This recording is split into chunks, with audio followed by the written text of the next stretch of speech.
লাজুকে ভালোবেসে অনুভব নিজের মুখেই বনলতাকে সত্যিটা জানালো। সম্পূর্ণ জানতে ভিডিওটিতে একটি লাইক করে দেখতে থাকো।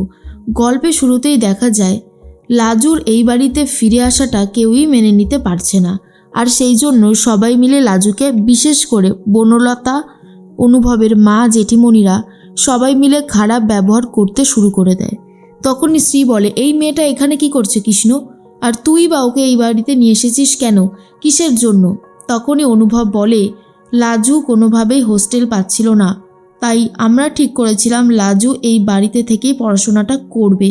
আর হ্যাঁ, এইবার কিন্তু লাজু এই বাড়ির আশ্রিতা নয়, লাজু হলো এই বাড়ির গেস্ট, আমার গেস্ট, তাই ওকে দিয়ে কোনো কাজ করানো কিন্তু চলবে না। বনলতা বলে, আচ্ছা লাজু, তুই যে এখানে আসবি, কই একবারও তো আমাকেও বললি না?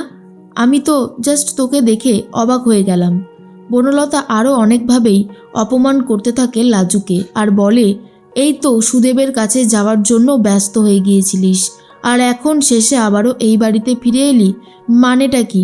তোর কি এই বাড়ির সমস্ত স্বাচ্ছন্দ্য পছন্দ হয়ে গিয়েছিল, সেই জন্য ওই বাড়িতে থাকতে পারলি না বল? এরপর লাজুকে অপমান করতে থাকলে ঠাম্মি তখন বলে, নাথ বৌমা, তুমি হয়তো ভুলে গেছো লাজুর সাথে তোমার একটা সম্পর্ক হয়েছিল, বন্ধুত্বের সম্পর্ক, আর সেই সম্পর্কের দোহাইয়ে তোমরা অনেক ভালো থেকেছিলে, কিন্তু এখন তুমি ওকে এইভাবে অপমান করছো। ভুলে যেও না, এই লাজুর জন্যই কিন্তু তুমি আর কৃষ্ণ আবারও এক হয়েছো, আর সেই লাজুকেই আজকের দিনে দাঁড়িয়ে এইভাবে কথা শোনাচ্ছ। বনলতা বলে, ঠাম্মি, আমি ওকে কথা শোনাচ্ছি না, আমি ওকে জিজ্ঞেস করছি যে ও কেন এই বাড়িতে এলো, কিসের জন্য। ঠাম্মি বলে, আমি সবাইকে বলছি, লাজু হোস্টেল পাচ্ছিল না, অনুকে ফোন করে হোস্টেলের জন্য জিজ্ঞেস করছিল, তখন আমার কানে এই খবরটা আসে, আর আমি বলেছিলাম লাজুকে এই বাড়িতে থাকতে। আমি কোনো অন্যায় করেছি বলে আমার অন্তত মনে হয় না, কারণ একটা মেয়ে নিজের যোগ্যতায় এত দূর এগিয়ে গেছে, তাকে এইটুকু সাহায্য করতে পারবো না? হোস্টেল পেলেই ও আবার এখান থেকে চলে যাবে। জেঠিমণি বলে, কিন্তু মা, ও এখানে থাকবে কেন, সেটাই তো আমি বুঝে উঠতে পারছি না। আপনি কি বুঝেও না বুঝে থাকার ভান করছেন? কিন্তু কেন কেন এই জিনিসটা করছেন? আমার মনে হয় লাজুর এইখান থেকে এক্ষুনি বেরিয়ে যাওয়া উচিত। লাজু যদি এই বাড়িতে থাকে তাহলে অশান্তি বাড়বে বই কমবে না। তখন জেঠুমণি বলে, আচ্ছা লাজু তো আমাদের বাড়ির চেনাশোনা কেউ, ও যদি কয়েকটা দিন এখানে থেকে পড়াশোনা করে সমস্যার কি আছে? না না, আমি তো এটা বুঝতে পারছি না। আর হ্যাঁ, এটাও ঠিক অনুভব, তোর কিন্তু জানানো একবার উচিত ছিল যে তুই লাজুকে নিয়ে এখানে আসছিস। একবার যদি জানিয়ে দিতিস মনে হয় কোনো একটা ঝামেলা হতো না। শ্রী তখন বলে, কে বলেছে ঝামেলা হতো না? অবশ্যই হতো। এই বাইরের মেয়েটাকে আমরা কেন বারবার আমাদের বাড়িতে আশ্রয় দেব? প্রথমবার একটা রাত ওকে আমরা এই বাড়িতে আশ্রয় দিয়েছিলাম বিপদের কথা ভেবে, কিন্তু তারপর থেকেই ও এই বাড়িতে অনেকগুলো দিন কাটিয়েছে। না, এইভাবে তো আর চলতে পারে না, আমরা তো আর সব কিছু এইভাবে মেনে নিতে পারবো না। বনলতার কষ্ট হয়, বুঝতে পারে লাজু যদি আবারও এই বাড়িতে থাকতে শুরু করে অনুভব আর কখনোই বদলাবে না, বরং অনুভবের লাজুর প্রতি টান ভালোবাসা দুটোই বেড়ে যাবে। ঠাম্মি বলে, লাজু খুব অসহায় হয়ে পড়েছিল, ও যদি হোস্টেল পেয়ে যেত তাহলে আমার কোনো ব্যাপার ছিল না। যেহেতু ও হোস্টেলটা পায়নি, তাই আমি ভেবেছিলাম যদি কয়েকটা দিন আশ্রয় দিয়ে ওকে একটু সুবিধা করা যায়। তখন শ্রী বলে, আপনি সবসময় লাজুর কথা ভাবেন মা, আপনি আমাদের কথাটা একবারও ভাবেন না, বনলতার কথাটা একবারও ভাবেন না। একবার অন্তত যদি ভাবতেন তাহলে হয়তো এই কথাটা বলতেন না। যাই হোক, আপনার এই সিদ্ধান্তটা যে কতটা ভুল সেটা আপনি ঠিকই বুঝতে পারবেন। সেই জন্যই বলছি, সময় থাকতে থাকতে আপনি ওকে এখান থেকে অন্য কোথাও পাঠিয়ে দিন। এরপর লাজু বলে, আসলে আমি তো খুব অসহায় হয়ে পড়েছিলাম, তাই ঠাম্মি আমাকে আশ্রয় দিচ্ছিল। তবে ঠিক আছে, তোমরা যখন এত করে বলছো তখন আমি আর থাকবো না এই বাড়িতে। সত্যিই তো আমি প্রতিজ্ঞা করেই গিয়েছিলাম। বনলতা বলে, তখন প্রতিজ্ঞা করে গিয়েছিলিস, এখন তোর প্রতিজ্ঞা কোথায় গেল রে লাজু? কেন তুই এই বাড়িতে আসলি বলতো? এরপর লাজু বলে, বিপদে পড়েছিলাম তো, তাই চলে এসেছিলাম, বুঝতে পারিনি এখানে এসে আরও বড় বিপদে পড়ব। এরপর অনুভব বলে, শোনো লাজু, তোমাকে কয়েকটা কথা বলি, যেই কথাগুলো তোমার জীবনে অনেক কাজে লাগবে। অনুভব বলে, তুমি আজকে এই বাড়ির মানুষগুলোকে চেনো, জানো, তাদের কয়েকটা কথা শুনেই তুমি ভেঙে পড়ছো।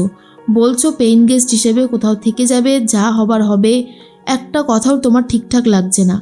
তুমি যেভাবে গ্রামের মেয়ে, তুমি যেভাবে ইংলিশে দুর্বল, তুমি যেই স্টাইলে কথা বলো, যে স্টাইলে চুল বাঁধো, যেই স্টাইলে পড়াশোনা করবে, সেই স্টাইল দেখে শহরের আধুনিক ছেলেমেয়েরা তোমাকে অপমান করবে, তোমাকে নিয়ে হাসি ঠাট্টার পাত্রী বানিয়ে দেবে, তোমাকে না প্রতিটা মুহূর্তে বুঝিয়ে দেবে তুমি তাদের সাথে কতটা বেমানান। তুমি কি করবে তখন? তুমি কি কলেজ ছেড়ে বেরিয়ে যাবে? যাবে না তো। তোমাকে কিন্তু মুখ বুজে পড়ে থেকে লড়াইয়ের জবাব দিতে হবে। আর একটা কথা, তোমার এই লড়াইয়ে আমি, অনু, ঠাম্মি, জেঠুমণি সবাই পাশে আছি। তোমাকে আমরা চাই বড় ডাক্তার দেখতে। তুমি যদি নিজেকে সেই জায়গাটা দিতে চাও, তাহলে আমাদের মতন তোমাকেও অনেক সহ্য করে নিতে হবে। ভেঙে পড়লে চলবে না। আসলে একটা কথা কি জানো, মানুষ যখন ওপরের দিকে উঠতে চায় তখন তাকে নিচে নামিয়ে দেওয়ার জন্য মানুষের অভাব হয় না, কিন্তু সেই মানুষটারই হাত ধরে ওপরে নিয়ে আসার সাহস খুব কম মানুষেরই থাকে। তখন জেঠুমণি বলে, লাজু, কৃষ্ণ কিন্তু এই কথাটা একদম ঠিক বলেছে।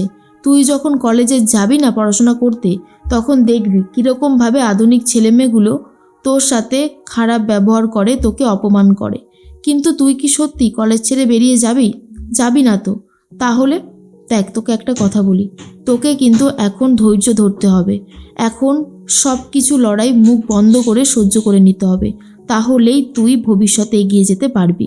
লাজুকে সবাই মিলে বোঝায়, বিশেষ করে ঠাম্মি, অনুভব, জেঠুমণি, অনু। এরপর অনুর হাত থেকে ব্যাগটা নিয়ে, ট্রলিটা নিয়ে লাজু ভাবছিল বেরিয়ে যাবে, কিন্তু অনুভবের কথাগুলো শোনার পরে লাজু তার সিদ্ধান্ত বদলায়। এরপর যখন লাজু ব্যাগটা নিয়ে এগিয়ে যাচ্ছিল সামনের দিকে, শ্রী আর বনলতা ভেবেছিল লাজু হয়তো বেরিয়ে যাচ্ছে, কিন্তু না। লাজু ঠাম্মিকে বলে, ঠাম্মি, এই মেয়েটাকে তোমার ঘরে আশ্রয় দেবে তো? তখন ঠাম্মি বলে, নিশ্চয়ই দেবো, নিশ্চয়ই দেবো, দেবো বলেই তো তোকে ওখান থেকে এখানে নিয়ে এসেছি। আর লাজুকে তখন বনলতা বলে, লাজু, তুই এত কিছুর পরেও এখানে থেকে যাবি? এরপর ঠাম্মি লাজুকে নিয়ে ভেতরে চলে যায়। তখনই বনলতা অনুভবকে বলে, আচ্ছা অনুভব, লাজুকে তুমি কতগুলো কথা শোনালে, ন্যায়ের প্রতি কথা শোনালে, তুমি ওকে অনেক কিছু বোঝালে, কিন্তু দিনের পর দিন, রাতের পর রাত যে তুমি আমাকে অপমান করছো, আমার সাথে অন্যায় করছো, তাহলে সেই অপমানের জবাব আমি কি করে দেব বলো তো? অন্যায়টা যে আমার সাথেও হচ্ছে, সে বিষয়ে তুমি কি কোনো খেয়াল রাখো? তখন শ্রী জিজ্ঞেস করে, এক মিনিট বনলতা, অনুভব তোমাকে কিভাবে অপমান করেছে আমাকে একটু বলো তো।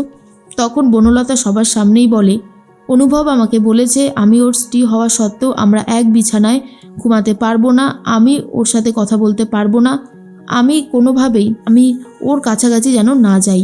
আর এইসব শোনার পরে স্ত্রী বুঝতে পারে অনুভবের লাজুর প্রতিটি একটা টান আছে, আর অনুভব জানিয়ে দেয় লাজুর সাথে নিজের তুলনা করো না বনলতা, সেটা করলে সবথেকে বড় ভুল করবে।